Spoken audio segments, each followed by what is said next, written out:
So in this case, your process average is 4 point very near to the drawing average, drawing mean. Process mean is very near to the drawing mean, and the standard deviation is less. So in this case, it is producing very good yield. Okay. So now let us see. So data collection. Below are the results of the machine-wise data.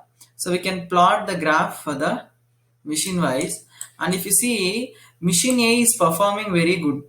There is no problem with the machine B.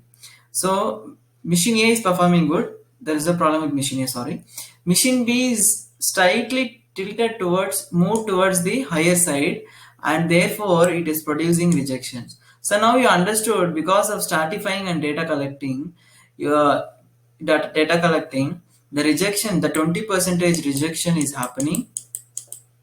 The 20% rejection is happening because of produced part with machine B. Still, we are not found out the root cause, because why machine B is producing rejection? Because same fixture, there should be same parameter. Why machine B? I want to run production both the machines, because production we have to ship more. So therefore, machine B is a cause. Why machine B is producing the not okay parts is a root cause. All right. So now let us see. Now, in order to understand that, we have to go for the analyze phase. So what is analyze phase? Whatever the observation that you made in the data collection, that you're going to go in the shop floor deeply and see where is the real root cause. So with the help of the data collection, visiting the shop floor for the root cause, it's very important. We'll end up with finding the root cause. So when you go into the detail, you will compare all the parameters with respect to machine A and machine B. You will see the manpower with respect to manpower. You see the data. There is no correlation. So finally, when you compare the machine A and machine B, you will come to know. Example here, in machine B, the spindle RPM is 2000, whereas in machine A, it is 2500 RPM. This was the root cause. The cause is not machine B. In machine A, 2500 was the spindle RPM. In machine B, they kept it as 2000. Therefore, the required speed is not there to turn the part. Example, it may be a turning machine. If you're talking about the diameter, it is not there. So therefore, what happened? You started producing the rejections. So in the analyze phase, you will get the root cause. So now you found the root cause. Then you're going to improve with respect to the root cause. That is the improve phase. So what is the improve phase you're going to do? You're going to improve it. What is the improve?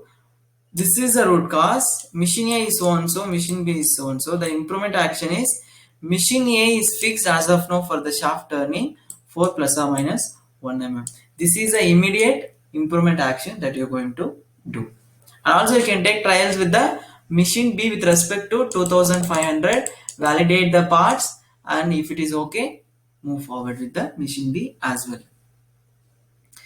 Now after improve phase, you're going to control. Next time the same problem should not happen. No, how you're going to control the root cause that has happened already. So that's why we say in control phase, we're going to put a permanent action. Spindle RPM, this is a root cause. Changing the program to 2500 RPM. Program to 2500 RPM, fixing the machine. So machine A is fixed. Updating the work instruction as to fix the machine A for turning the shaft diameter of so and so, and if you have any part, we can fix the name for the part. So trial in machine B with it's not carbide, machine B with 2500 RPM. We can do that as well. So this is controlling. This is the controlling for the action. So what you understood? So what you understood in the Lean Six Sigma? So it is a tradition methodology. Step by step, you're going to analyze each step, each stage, and you're going to find out the root cause, and you're going to put action for all the root causes and help to solve the problem. So thank you all for